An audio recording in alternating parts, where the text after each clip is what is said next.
masa anak-anak milenial ya seperti itu ya. Jadi mereka mungkin di samping punya pendidikan dan juga pinter, mereka itu pasti bermodal ya seperti itu, jadi gampang untuk naiknya karena sekarang mainnya adalah di media sosial. Jadi kalau misalkan ingin lebih terkenal, beda dengan saya zaman dulu, karena saya mah dulu itu belajar berhias itu tahun 2000-an ya, 99, 98 itu sudah pulang dari Jakarta karena dulu krisis moneter 98 akhirnya memaksa saya untuk pulang karena saya dulu dirumahkan ya ceritanya. Akhirnya di rumah tidak ada pekerjaan, saya jadi tukang ya bikin kue, bantu-bantu masak ya di tukang hajat-hajat seperti itu. Akhirnya ketemulah sama Berias. Nah di situ diajakin setelah saya pertama kali memegang kuas itu beda ya dulu dengan sekarang karena kan kuas dulu itu memakai apa yang pendek-pendek gitu ya. Belum ada kuas yang panjang beras yang memakai bulu-bulu seperti sekarang gitu. Karena mungkin beda ya zaman dulu dan sekarang, apalagi mungkin make up juga sekarang dan dulu itu berbeda. Kita ingin mendapatkan make up yang bagus itu memang tidak ada harus ke kota, pertama seperti itu, kedua dan memang budgetnya kita tidak punya.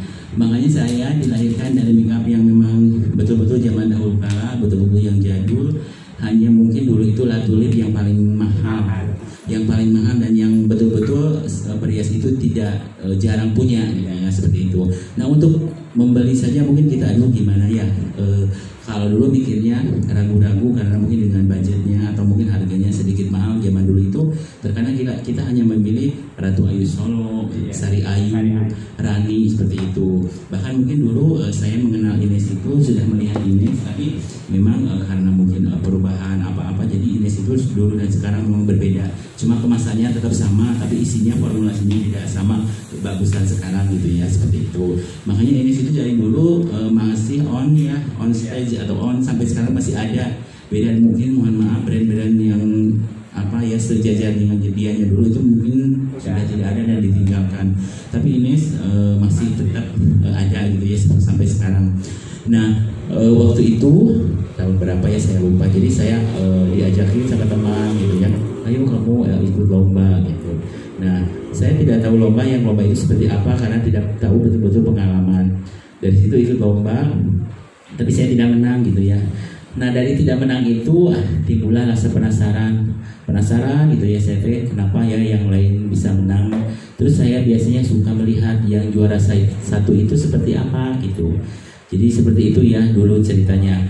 Nah dari timbul penasaran itu saya jadi ibaratnya seperti ketagihan ya, kalau ada seminar saya selalu ikut, kalau ada lomba saya selalu ikut seperti itu. Nah mungkin di Garut, di kota saya sendiri ya, kota kelahiran itu saya belum pernah dapat juara. Mengikuti lomba apapun saya tidak pernah menang gitu ya. Tapi setelah saya hijrah lomba ke Bandung, alhamdulillah mungkin hasil dari jeripaya saya dapat penghargaan. Dari mulai dulu itu kan banyak lomba itu yang ada adalah organisasi seperti Harpi, entah itu Tiara Kusuma dan Katalia itu dulu belum ada. Katalia dulu belum ada. Nah dari situ saya lebih semangat lagi. Akhirnya kalau ada seminar siapa selalu ikut. Dari situ banyak sekali pengalaman yang memang didapat. Ya setelah mungkin riasan kita laku gitu ya, riasan kita jauh lebih bagus. Akhirnya dapat uang sedikit. Nah memberanikan diri lomba ke Jakarta, alhamdulillah menang audisi ini itu. Di tahun 2012 juga saya pernah mewakili Indonesia juga ya di tingkat ASEAN dulu, alhamdulillah 5 besar. 2015-nya tingkat 2012 itu Asia Pasifik, 2015 tingkat ASEAN, dan mungkin lebih melambungkan nama saya itu ada di Ines dulu. Ines juara 1 di nasional, juara 1 Jawa Barat yang mewakili, dan juga saya dapat beasiswa sekolah ke Thailand ya, ke Bangkok dulu. Terus ada tekan kontrak banyak gitu ya selama 2 tahun itu. Mungkin itu segelintir ya pengalaman saya. Tapi kalau misalkan teman-teman semua yang memang bukan tidak suka lomba, karena mungkin lomba itu setiap orang itu artiannya berbeda-beda. Kalau saya sendiri biasanya lomba itu memang menguras tenaga, menguras materi, waktu juga gitu. Tapi kalau seandainya kita lakukan dengan sungguh-sungguh, semua kegagalan, semua pengorbanan kita itu insya Allah akan diganti.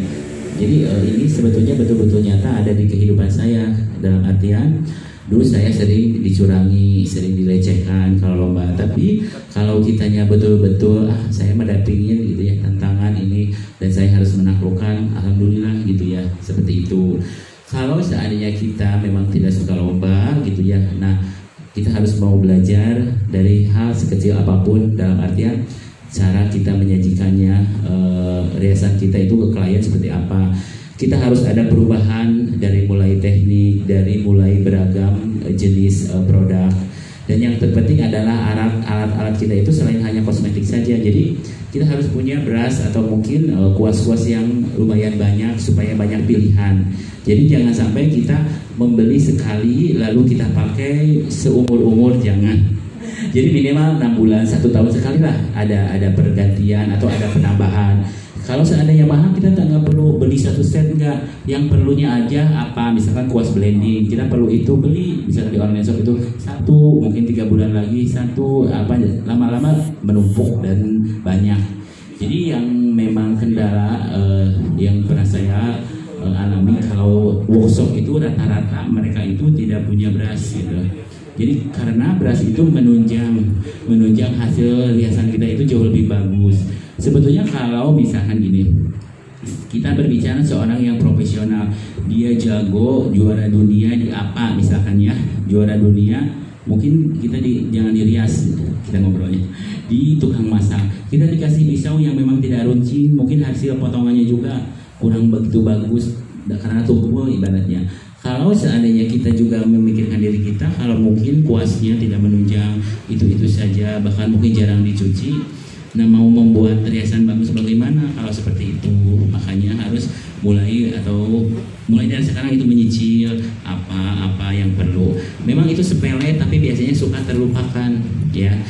Yang dibuat sepele itu adalah jarum, benang, dan benang. Tidak semua rumah mungkin punya jarum dan benang, tapi bila mana suatu saat dibutuhkan gitu ya, aduh betul-betul berharga. Karena kan apalagi yang suka hairdo, kita ketinggalan karet aja apa gitu, karena ada yang memang pintar itu tanpa karet, tapi suatu saat pasti harus mengikat rambut itu memerlukan karet. Nah seperti itu gitu. Jadi apapun itu alat-alatnya memang harus betul-betul ditunjang. Tidak apa-apa, mungkin kita jangan yang mahal-mahal dulu, yang biasa-biasa tapi ragamnya banyak biar banyak pilihan gitu. Kalau seandainya kita banyak pilihan itu, kita akan mampu menganalisa setiap produk mungkin, atau mungkin menganalisa berasnya ini mah nggak enak, ini harus diganti.